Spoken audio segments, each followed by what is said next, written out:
pétrirai mon propre pain, car le boulanger est maudit, comme maudit est le bain, c'est Dame Nature qui le dit. Salut tout le monde, une vidéo sur le pain, rien d'original, on est beaucoup à faire des vidéos sur le pain, surtout l'année dernière, il y a eu une grande mode, une mode qui pour moi, à mon sens, a du bon, puisque c'est développer son autonomie, hein, que d'être capable de faire des choses par soi-même, que de s'intéresser au pain, c'est faire de la cuisine, donc c'est le développement de compétences, donc à mon sens, les modes peuvent avoir du bon des fois. Pourquoi faire une vidéo sur le pain, puisqu'il y en a beaucoup? Bah, parce que ça me tient à cœur, parce que ça fait 15 ans que je fais mon pain, que sur tout ce que vous allez voir sur cette chaîne, il y a beaucoup de choses qui sont expérimentales, qui sont des choses qu'on ne maîtrise pas encore, qui sont des choses qu'on est en train d'essayer de faire, qu'on rate, qu'on met en place avec plus ou moins de compétences. Le pain, ça fait 15 ans que j'en fais, j'ai mélangé des techniques que j'ai appris à droite, à gauche pour arriver à cette façon de faire le pain, qui est toujours la même hein, maintenant à la maison, la routine est mise en place. Comme beaucoup de choses, une fois que d'ailleurs qu'on trouve la routine, que la routine est mise en place, qu'elle fonctionne, ben on la garde de façon à se libérer du temps pour continuer à développer les expérimentations. Voilà, donc voilà, excusez ma voix du matin, et c'est 5h du mat. Voilà, c'est comme dit Alexis dans une de ses vidéos. On est en été, et en été il y a beaucoup de travail. Comme certains, on est en train d'installer notre structure, notre lieu, notre écolieu, notre lieu de vie. Donc du coup, en plus des routines habituelles pour déniler le matin, hein, c'est se lever, aller faire la traite, lever ma fille, m'occuper de ma fille, lancer le fromage, lancer les transformations qu'il y a à faire, ça peut être de la conserve, ça peut être du nettoyage, ça peut être plein de choses comme ça. Et puis après, bah, il faut attaquer les chantiers. Voilà, donc c'est vrai que pendant l'installation, il y a ça. Donc en ce moment, ça pique un peu, on a des grosses journées. Donc pour faire les montages vidéo, pour faire cette prise d'image, bah, il faut que je le fasse avant que tout le monde soit levé. Voilà, donc on le fait de très bonne heure. Donc désolé pour ma voix. Donc pour en revenir au pain, la recette va s'afficher, on tente un truc, ici, voilà, hop, comme ça. Voilà, donc elle va rester affichée pendant que je continue à causer. Cette recette, nous pour faire ce pain, on utilise de la farine du coin, on a de la chance d'avoir juste à côté de chez nous un moulin, le moulin d'Aron, qui est un très vieux moulin avec un monsieur de 76 ans, qui est à la retraite depuis 16 ans et qui continue à faire tourner son moulin avec des céréales locales du coin. Donc on a vraiment cette chance, ça permet d'avoir une farine de très bonne qualité à un prix qui est vraiment cool, parce qu'on a 5,50 les 5 kg en moyenne. Après, vous pouvez aller sur des farines un peu plus spéciales, mais pour de la farine de base, nous pour le pain on utilise de la T55 à 80% et de la T80 seigle par exemple, ou d'autres, hein, avec un grammage un peu plus épais, d'où le nom T81, T150, voilà. Pourquoi j'utilise la T80 seigle? C'est tout con, c'est que quand je fais du pain au levain, parce que des fois je fais au levain, des fois je fais à la levure, ça dépend du temps que j'ai, parce qu'un levain bah, ça se nourrit, ça se fait vivre, et que bah, j'ai plein d'autres trucs à faire, donc j'ai un peu du mal à le garder vivant. Et bah pour faire mon levain, j'utilise de la farine de seigle T80. Voilà, donc du coup bah, c'est aussi la farine que je vais utiliser pour compléter mon pain en T55 pour lui donner un meilleur goût, une matière plus intéressante. Voilà ce qu'on utilise, donc ouais, cette farine là. On utilise aussi nous pas plus de 20 à 30% de T80 ou T150, parce que sinon le pain ne se tient pas. Voilà, c'est un pain qui va pas une bonne belle mie, c'est bon, c'est pas bon, donc c'est pour ça que je mets que 20 à 30% d'une moulure plus importante. Voilà. Donc voilà, je suis désolé pour la première partie de la vidéo qui va être floue, mais mon appareil ne fait pas d'autofocus, j'ai une vieille machine, et je ne vais pas refaire du pain, c'est un peu flou, mais on y voit quand même. Donc voilà, bon visionnage, et si vous avez des questions, bah, on se retrouve en commentaire, on se retrouve sur le réseau autonome du Discord, voilà, qui est super intéressant, où on trouve pas mal de gens qui savent des choses. Où je joue pas mon grand c'est tout, parce qu'il n'y a que des gens qui en savent plus que moi, et c'est super intéressant, donc vous pouvez nous rejoindre sur ce réseau, même si je sais que pour l'instant les gens qui me suivent sont essentiellement des gens sur ce réseau. Voilà. voilà, sinon abonnez-vous, ça pourra vous permettre de voir mes vidéos quand elles sortent. Et puis voilà, je commence à faire un peu de promo, je me prends pour un youtubeur. Allez, bon visionnage.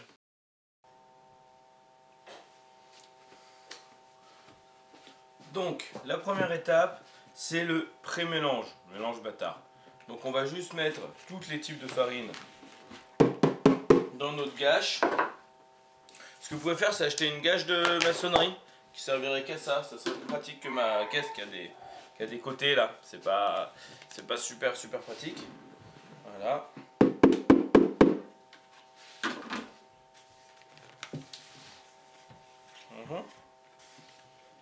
Hop là.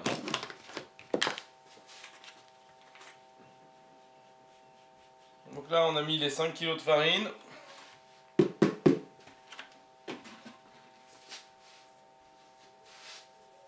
La levure.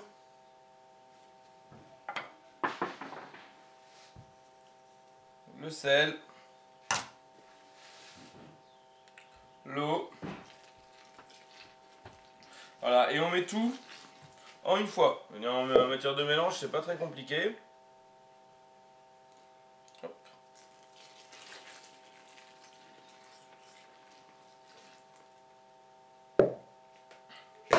Là, avec la main droite, et toujours que la main droite, ça laisse la main gauche pour tenir par exemple le bac. On vient faire un petit mélange rapide.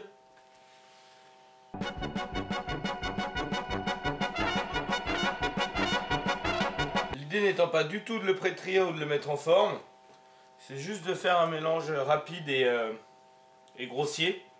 On récupère un maximum de pâte.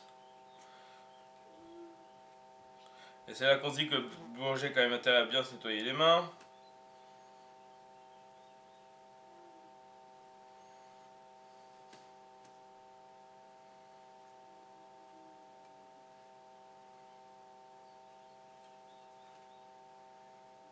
Voilà.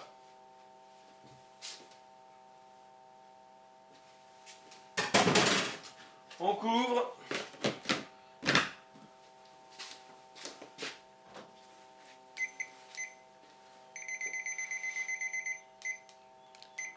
Et on laisse reposer un quart d'heure.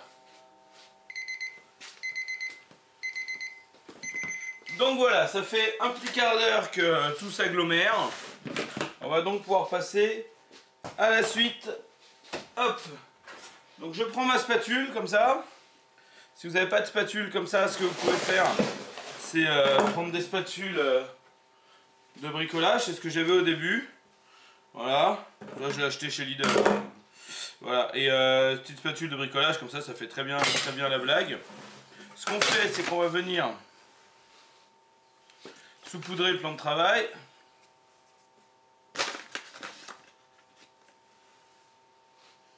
Voilà. Et on va venir démouler tout ça. Là où je dis qu'une gâche de maçon est un peu mieux que mon truc, c'est qu'une gâche de maçon, vous n'allez pas avoir les rebords ici. Et que du coup, bah, ça sera plus facile à démouler. Elle est un peu humide aujourd'hui.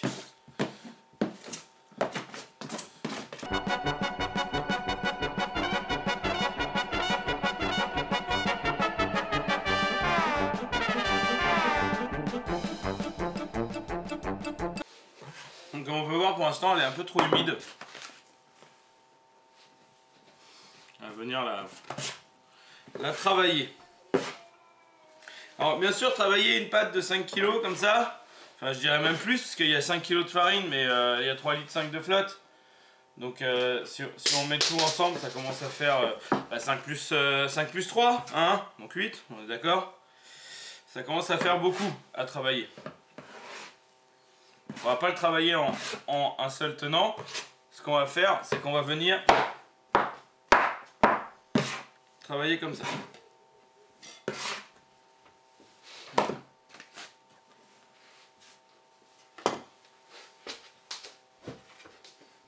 Ouais, j'ai plein de spatules différentes selon ce que je veux faire. Voilà. Donc là, on voit qu'elle est vraiment très humide.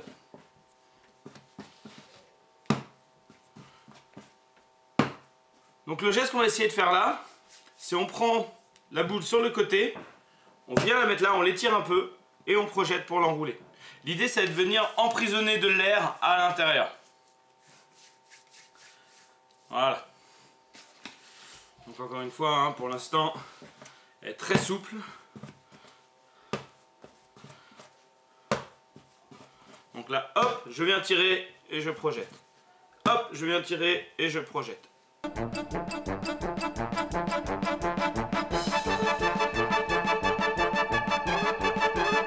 Quand j'ai une déchirure comme ça, je viens retravailler. Pour l'instant, je suis encore sur un boulage assez... enfin, un boulage. Pétrissage de départ. Hein. Hop. Je viens pas écraser ma pâte. Le but, c'est pas de chasser l'air, c'est de la rentrer. Une fois que j'ai travaillé un petit peu, comme ça, je viens la mettre sur le côté ici. Et je prends un autre morceau. Et je recommence l'action, etc., etc.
Donc à cette étape du pétrissage, il se tient déjà vachement mieux.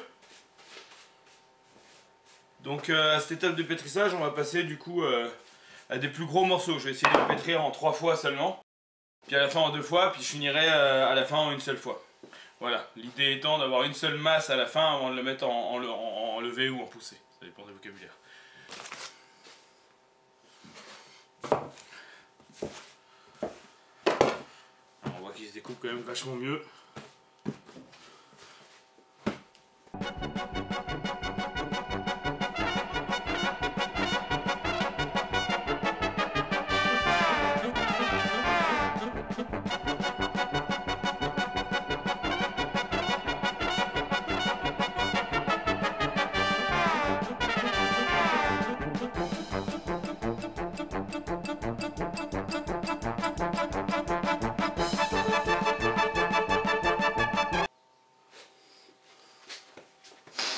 Donc là on arrive sur la fin du pétrissage.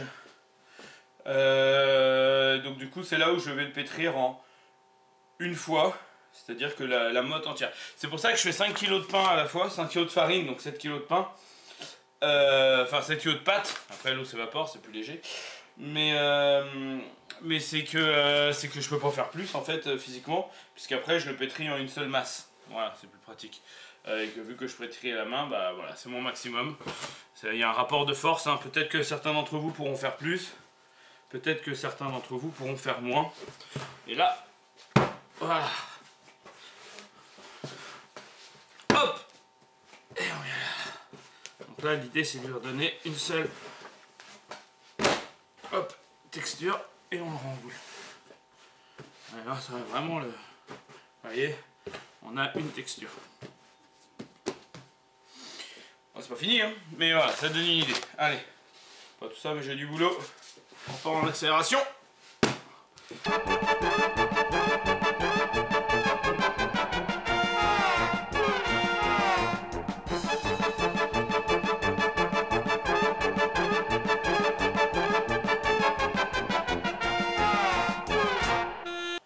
Ça me plaît.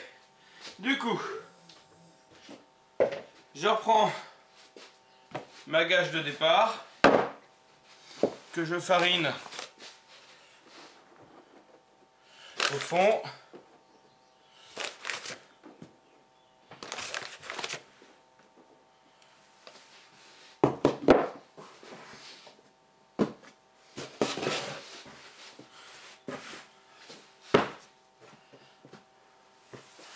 Voilà, je farine pas le dessus, parce que j'ai observé que ça séchait quand je farinais le dessus.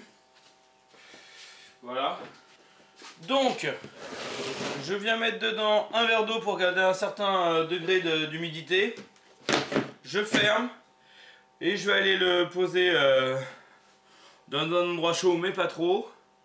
Voilà, pendant quelques heures. Donc le temps exact, je peux pas vous le donner, puisqu'en fait, il dépend de la saison de l'année. En été, bah, ça lève assez vite. En hiver, on le met sur le banc chauffant du poêle de masse à la circulation, voire vidéo sur la chaîne. Voilà, et ça donne...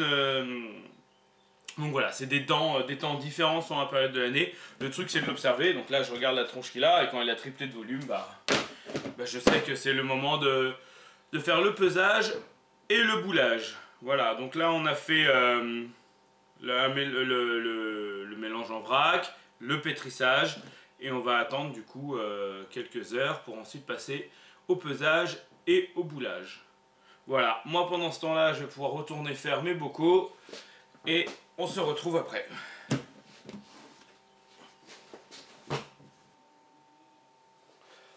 Ok, donc là ça fait quelques heures, 3 heures, 4 heures que ça lève. Donc là on peut voir que ça a bien levé, hein, parce que ça allait jusqu'au couvercle. Voilà. C'est un peu ma limite avec cette quantité-là. Je sais que ça remplit jusqu'au couvercle. Ah. Donc voilà, hop.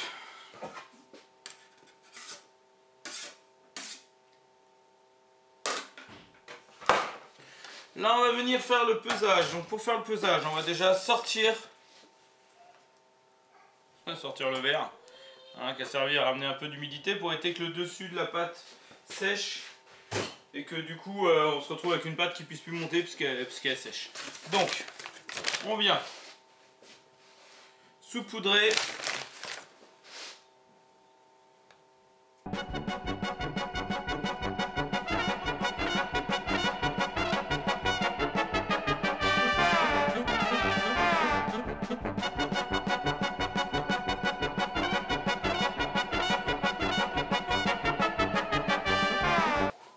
Donc là on voit qu'on l'a fait monter trop longtemps. Là il a tendance à être un peu écrasé, donc on vient le replier comme ça sur lui-même. On se farine bien les mains. Voilà.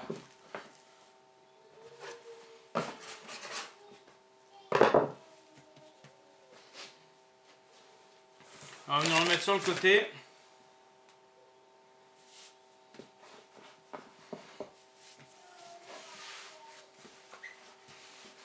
Vous voyez là on voit bien que c'est gonflé d'air. Hein. Il y a du vivant là-dedans. Et là c'est la pesée. Donc je vais faire des pains d'1 kilo de plusieurs formes différentes. Je vais faire des pains en poulage bâtard, des pains ronds et des tabatières. Donc tout ça en 1 kg, sauf les tabatières où je fais des 500 grammes. Donc je viens couper. Et je viens peser, on voit bien que c'est bien aéré à l'intérieur. 1,5 kg c'est un peu gros, j'en retire.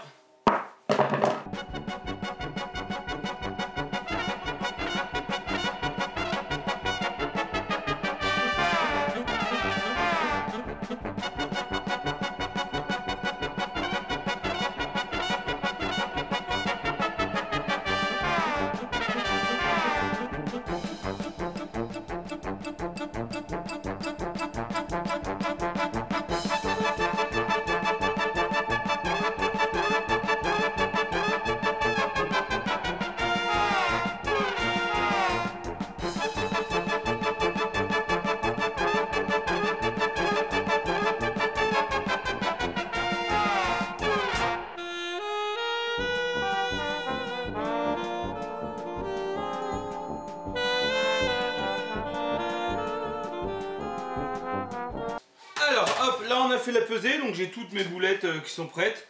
Je vais donc faire le boulage. Quelle que soit la forme que je fais, je commence toujours par un boulage, ça va me permettre de venir retendre le réseau de gluten. Donc on vient ici. Ouais. Donc on vient ici, hop, et là on va venir avec l'arrière tendre, comme ça, pour venir retendre. Hop. Et là on voit que ça tend ici la peau, hein, le réseau de gluten autour. Voilà.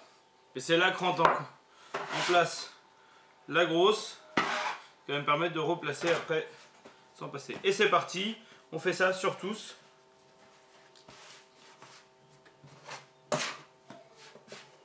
Là, sur ce coup-là, il faut un petit peu de farine, mais pas trop, parce qu'il faut que ça accroche un peu. Parce que l'idée, c'est que l'arrêt là, ça va venir coller, et que je puisse tendre comme ça ici. Pour que ça vienne vraiment, je vais essayer de vous le faire dans ce sens-là, vraiment tendre le réseau là, pendant que j'avance.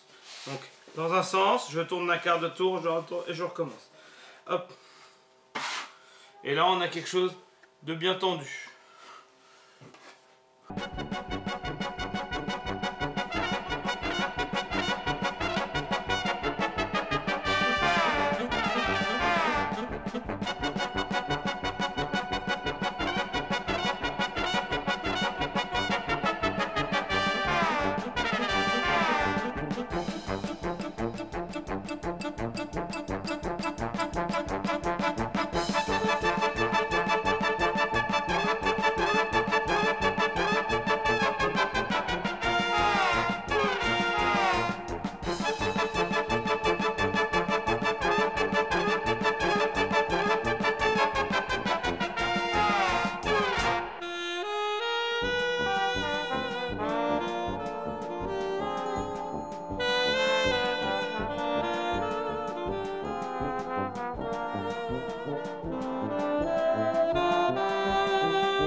Alors on va commencer par la mise en forme pain bâtard.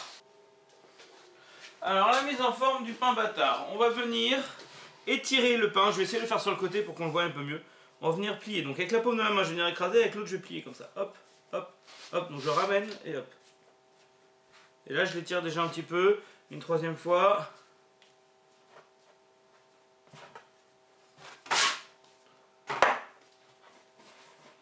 Voilà, pas hésiter à refariner le plan de travail.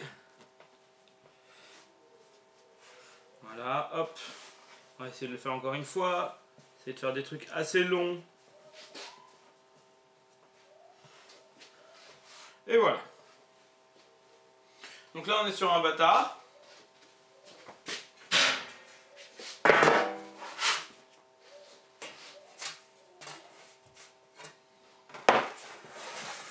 Donc ça c'est la technique du pain bâtard, donc je vais faire quelques pains bâtards.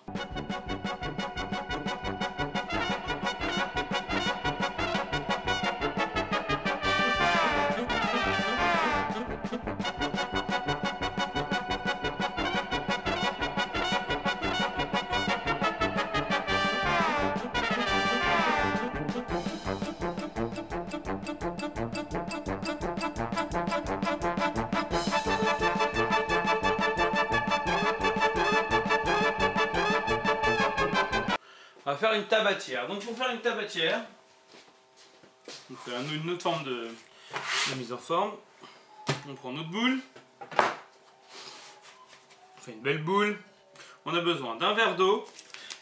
Et la tradition veut qu'il y ait une coquille sur la tabatière. Donc là, avec un papier calque, enfin une pochette quoi, type classeur, j'ai découpé dedans une coquille qui me sert de moule à chaque fois. Et là, on voit qu'on a bien vécu, elle commence à être bien fatiguée.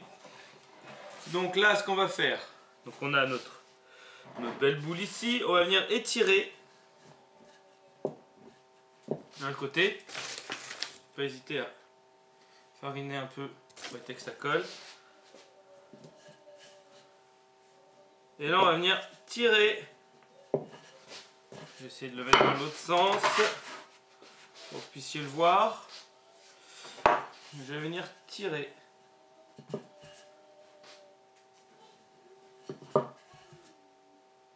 Voilà. Alors ce qui peut être sympa, c'est que la partie étirée là qu'on est en train de tirer, on va venir la replier par dessus. Voilà, c'est pour ça qu'on prend un petit peu d'eau ici pour venir mouiller les bords ici pour que ça colle.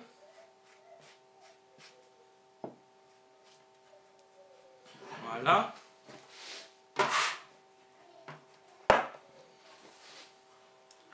Et là on va venir voilà, recouvrir.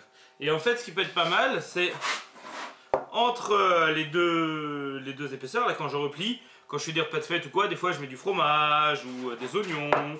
Alors voilà, ça peut être quelque chose d'assez sympathique. Donc voilà, tabatière, parce qu'il y a quelque chose dedans. Voilà, c'est pas obligé, mais ça peut être sympa.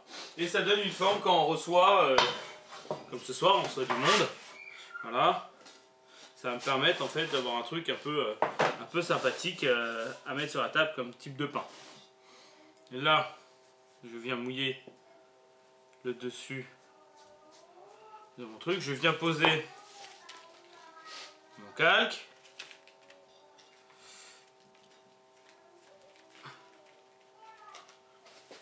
Je prends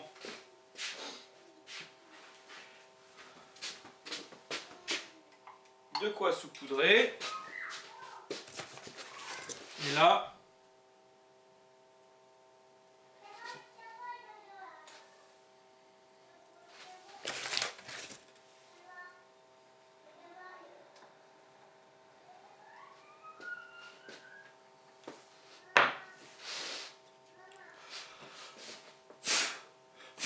je retire le trop plein et je démoule.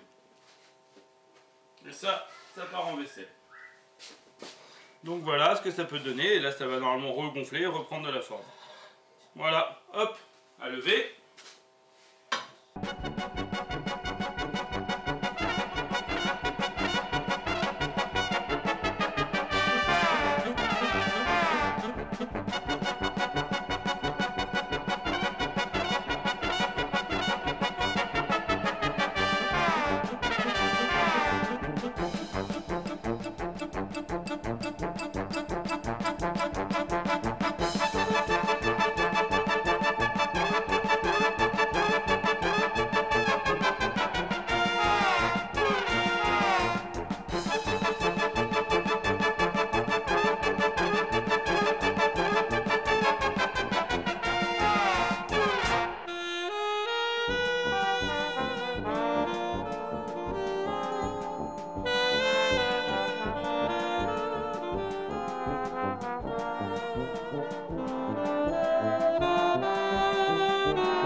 Et voilà, le boulage, le pesage, le boulage et la mise en forme est fait. Maintenant, il ne reste plus qu'à attendre 1 heure ou 2 que ça relève pour la deuxième levée avant de passer en cuisson.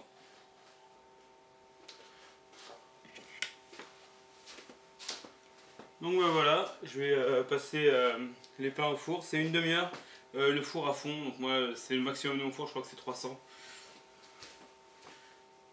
Ouais, c'est ça, 300 degrés. Donc voilà, la grigne, il y a tout plein de règles. La première, c'est que le scalpel doit être propre. Il faut qu'on le fasse et direct le mettre dans le four. Il faut vraiment que ça aille très très vite. Voilà. Et au niveau de la grigne, je mettrai un petit truc explicatif sur le pourquoi du comment, parce que c'est pas le moment de discuter. En même temps qu'on fait ça, en général, ça sert aussi à signer le pain. Voilà, ça permet de savoir quel boulanger a fait quel pain. C'est aussi la signature. Voilà, bon, c'est mis dans le four, on a un peu plus de temps. L'idée de la grigne, ça va être aussi de permettre à l'air de s'évacuer. C'est-à-dire que si vous ne grignez pas votre pain, l'air lors de la cuisson va se choisir par où elle part et ça va éclater le pain. Voilà, et vous ne savez pas où. Donc ça peut être embêtant selon l'usage que vous allez en faire derrière. Voilà à quoi ça ressemble après avoir gonflé la tabatière que vous avez vue tout à l'heure qui est toute petite comme ça dedans. Mais les tabatières par exemple ça se grigne pas. De la forme elles vont venir éclater ici en fait. Voilà, normalement, si tout va comme on veut. Donc voilà, on se retrouve après la cuisson.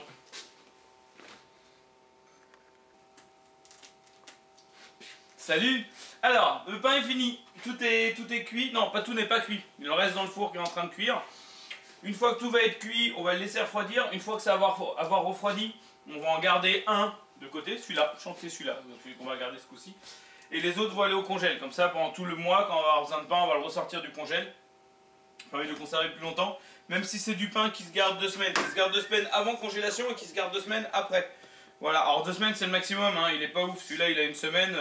Il est toujours complètement mangeable. Mais bon, bien sûr, il est moins bon que quand il sort du four. Voilà. Et donc voilà, et nous on préfère faire du vrai pain. C'est un peu plus compliqué que de faire des pains cocottes, ce genre de choses. Mais bon, c'est pas le même produit quoi, c'est du vrai pain. Voilà, du pain qui croustille. Écoutez-moi ça, tiens, on va prendre celui-là. On va changer, écoutez ça, attention. Voilà. Ça, c'est du pain. Ça croustille, c'est bon. Pour aller avec les petits pâtés. Donc voilà, la mission pain est terminée. À la prochaine. T'es juste, c'est te mettre sur la voie. Dans le compost divin, le sans-loi expira. Je vais mourir en enfer, dans l'enfer.